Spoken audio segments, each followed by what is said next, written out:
El Ayuntamiento de la ciudad y la Generalitat Valenciana continúan trabajando en un plan de usos para poder comenzar a explotar y rentabilizar la dársena del puerto construida para la celebración de la Copa América. El problema es que es el consorcio Valencia 2007 quien debe desarrollar las acciones y este está compuesto por las administraciones valencianas, pero también por el Gobierno central, representado en un 50%.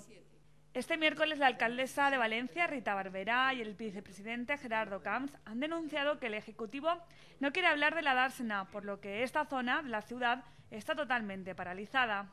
Y se ha llamado oficialmente del despacho, le he llamado con mi móvil a su móvil.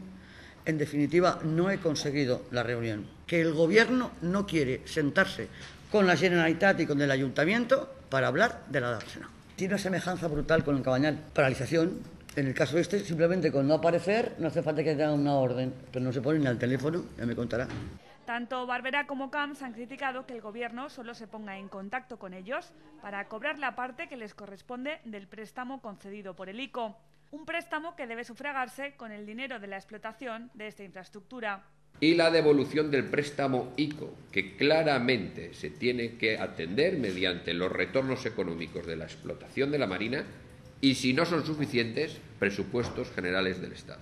Que el Ayuntamiento ha tenido los 8 millones consignados en el presupuesto y guardados para pagar este primer plazo y cargarnos de razón para poder seguir trabajando.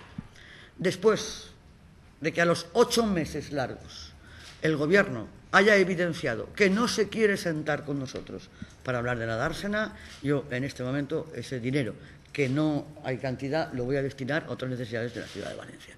Porque no se sientan a hablar de la explotación necesaria para originar recursos que pagar al ICO. El consistorio propone que sea el Ministerio de Fomento, encabezado por José Blanco, y no la vicepresidenta del Gobierno, Elena Salgado, quien asuma el desarrollo de la dársena.